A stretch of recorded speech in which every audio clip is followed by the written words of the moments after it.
Oi, são 4 horas da manhã e eu tava procurando o celular pra mostrar as horas, mas eu tô gravando o celular e hoje é o dia das eleições na França. E aí eu pensei, vou falar das eleições na França, mas não vou ficar falando assim, o que eu acho de tal candidato, o que eu acho de outro candidato. Eu queria contar um pouco como funcionam as eleições na França, porque do que eu aprendi me pareceu super interessante e com algumas diferenças do Brasil. Quando eu falo da França, eu não tô falando assim, ai, olha como a França é boa, a França é maravilhosa e o Brasil é todo ruim. Não, só quero mostrar que é diferente. Tem coisas que são bem interessantes que vale a pena, talvez, levar em consideração, adaptar para a nossa cultura, levar essa ideia. E tem coisas que eu acho que na nossa cultura são melhores mesmo. E tem coisas que eu ainda não sei direito. Então eu vou tentar falar de uma forma até meio aberta, assim, como uma pessoa que está estudando ainda sobre o assunto, tá? Eu fiz algumas anotações aqui e vou comentar. Tudo que eu encontrei em sites eu vou colocar na descrição do vídeo e tudo. E uma das coisas que eu achei mais interessantes e até um pouco perigosas é que aqui na França, depois que é eleito o presidente, ele tem 10 dias para assumir. Então, em 10 dias, o outro presidente vai sair e o novo presidente vai entrar. Depois que o presidente é eleito, ele escolhe o primeiro-ministro também, e aí ele vai governar junto com o primeiro-ministro, tá? Semipresidencial isso. Aqui, uma das coisas mais relevantes que eu acho que a gente deve saber sobre as eleições francesas é que o voto, ele não é obrigatório. Vota quem quer. E aí podem acontecer coisas boas e coisas ruins. Quando você tem um voto que não é obrigatório, muita gente se abstém de votar e às vezes os mais extremistas é que votam mais, porque o voto não é obrigatório, então só quem é muito extremista, quem leva muito a sério alguma ideia e tal, que vai votar. Então isso pode gerar um ganho para algum partido extremista. Algumas coisas eu vou ter que ler aqui porque não vai dar para falar tudo de cabeça. Mas é o seguinte, aqui na França o mandato é de 5 anos e a pessoa pode se eleger mais uma vez e depois acabou. Nas eleições acontecem primeiro e segundo turno normal, só que antes disso tudo acontecem as chamadas primárias, que são as eleições da direita e da esquerda não extremas, para decidirem quem vão ser os candidatos deles. Então tem uma primária da direita e uma primária da esquerda. Você tem que se inscrever e você tem que pagar, acho que é €1, alguma coisa assim, para poder votar para essas primárias. Não é obrigatório, claro, só vota quem quer, mas aí você escolhe qual vai ser o candidato da sua forma lá de pensar, que aqui eles dividem entre direita e esquerda, nossa, mas é isso que acontece. E também teve uma novidade que foram as primárias cidadãs. As primárias cidadãs, as pessoas não precisavam estar ligadas a nenhum partido, tinham que ter mais de 18 anos, o que elas precisavam, meu gato tá pulando aqui em cima, precisavam de 500 assinaturas, precisavam de 500 assinaturas de pessoas já eleitas, desculpa. Bom, eu estava comentando que precisa de 500 assinaturas em 30 departamentos diferentes. Departamentos é como se fosse a região aqui da França e é um pouco complicado, mas ao mesmo tempo é acessível para qualquer pessoa acima de 18 anos que faça prova de, como eles chamam, dignidade moral.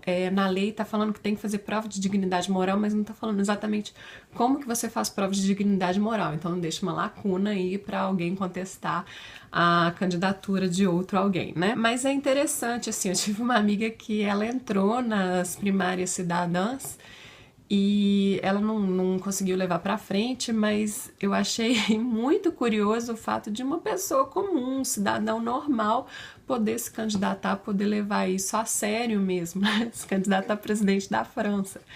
E alguém que está tentando mudar, né? Por que não tentar sendo presidente? Também nas primárias da direita e da esquerda as pessoas passam por debates, os debates são televisionados e a gente pode acompanhar, criticar, muita gente comenta nas redes sociais e mesmo não sendo a eleição oficial, é algo que é levado muito a sério aqui na França. Aí passada essa fase, nós entramos nas eleições oficiais e aí eu queria falar um pouco do financiamento das campanhas. Eu anotei aqui alguns números. 153 mil euros vem do Estado para cada candidato. Eles se baseiam no princípio da igualdade, então eles oferecem a mesma quantidade para cada candidato. A maioria do financiamento na França vem de financiamento privado mesmo, mas apenas pessoas físicas podem fazer doações. E o máximo que uma pessoa física pode doar é 4.600 euros. Tudo isso é revisado por uma comissão. Eu não achei exatamente como é que funciona essa comissão, onde que é essa comissão. Talvez procurando um pouco mais eu ache alguma coisa. Se eu achar mais, eu vou colocar aqui no link da descrição, tá?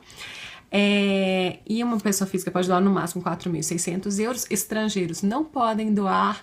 Outros países também não podem doar. Já teve um escândalo relacionado a isso, então é melhor não ter outros países que fazem doações para eleições presidenciais, e acima de 150 euros as doações devem ser feitas ou em cheque ou em transferência bancária para ficar ainda mais transparente. As pesquisas de opinião. Eu vi pouquíssimas pesquisas de opinião durante essas eleições.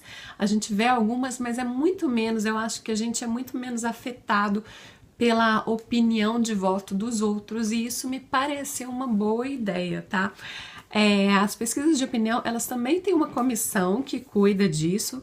Então, antes dos órgãos fazerem a pesquisa, eles têm que apresentar qual que vai ser a amostragem, como é que vai ser feito, quais tipos de perguntas vão ser colocadas, e a comissão vai decidir se eles podem ou não. E no dia da eleição, ou um dia antes da eleição, a gente não pode apresentar nenhuma pesquisa de opinião de voto, né? Pesquisa de intenção de voto, não pode. Eu ainda peguei aqui algumas curiosidades, porque para você ser presidente na França, você precisa ter 18 anos, mas o mais novo presidente que a França já teve, ele tinha 48 anos, que foi o Valéry Giscard.